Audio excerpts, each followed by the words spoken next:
My stepmother tried to replace my mom, so I gave her a reality check. When my dad remarried, I was 15 years old and still dealing with my mom's passing. Then came Sandra, the woman who turned my life into a reality TV show. At first, she acted sweet, but within weeks, she took over my room, threw away my mom's pictures, and told me to stop acting like a baby about missing her. My dad, desperate to keep the peace, kept saying, just give her a chance. Then things got worse. She started introducing herself as my real mom to my teachers and even signed my school forms as if she had adopted me. One day, she threw out my mom's old jewelry, saying, "You don't need reminders of the past." I saw red. I dug through the trash and pulled out my mom's necklace. That night, I confronted her at dinner. "You will never be my mom," I said. "And if you touch my stuff again, I will make your life hell." My dad tried to scold me, but I cut him off. "You let her erase mom. If you won't stand up for me, I will." Sandra played the victim, crying about how I never appreciated her. But I didn't care. That was the first night I truly fought back. After I stood up to Sandra, she went full evil stepmother mode. First, she started messing with my stuff, moving my backpack, hiding my shoes, and once, she even accidentally spilled coffee on my laptop. My dad kept saying, "She's trying, just be nice." Yeah, right. Then she hit me with the ultimate betrayal. One day, I came home to find my room completely empty. My bed. Gone. My desk. Gone. Even my freaking pillows were gone. Sandra stood there, smiling. "I turned your room into my office," she said, acting all innocent. "You can sleep in the guest room." I lost it. "Are you insane?" I yelled. She shrugged. "You don't pay rent here." "Oh. Okay. So that's how we're playing." That night, I hatched a plan. I gathered every single one of her expensive skincare products, designer bags, and fancy candles. Then, I tossed them all into a garbage bag and stuffed them in the attic where she'd never find them. When she flipped out, I just smiled and said, "Oh. Maybe you left them in the past, like you told me to do with my mom's things." She screamed at my dad, but for once, he actually defended me. He told her to back off, and I swear, the look on her face was pure rage. And that, my friends, was the moment I knew, this war was just getting started. 2 weeks after my little revenge stunt, Sandra was still furious. She barely spoke to me but made sure to slam every door she walked through. My dad. He was stuck in the middle, pretending everything was fine.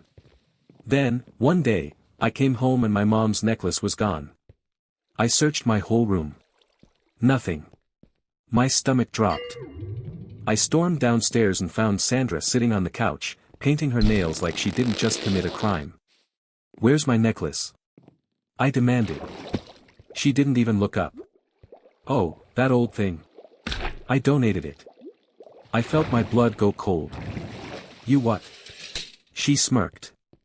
"It was time to move on, sweetie. I lost it." I told her she was a pathetic, bitter woman who was so desperate to erase my mom that she had to steal from a teenager. She just rolled her eyes and said, "Your dad agrees with me." That was my breaking point. I grabbed my keys, walked straight past her, and drove to my grandma's house. She was my mom's mom, and she hated Sandra. When I told her what happened, she was furious. The next morning, Grandma stormed into our house like a one-woman army. She dragged my dad out of his office and laid into him for letting his wife treat me like garbage. And the best part? She made a phone call. To my mom's old best friend. The one who worked at the donation center. Guess who got my necklace back? Smirking face. When I put it on, Sandra's face turned ghost white. She knew she lost this battle. But I wasn't done yet. After I got my mom's necklace back, I knew I had one final move to make. Sandra had spent months trying to erase my mom, control my life, and push me out of my own home. But I wasn't just going to fight back, I was going to end this. I started paying extra attention to her secrets. You see, Sandra wasn't just a control freak, she was a liar. She had told my dad she loved being a housewife, but I overheard a phone call where she admitted to her friend that she was siphoning money from my dad's accounts for a backup plan. Oh. Jackpot. I secretly recorded that phone call, thank you, speakerphone plus voice memo app. Then, I waited for the perfect moment.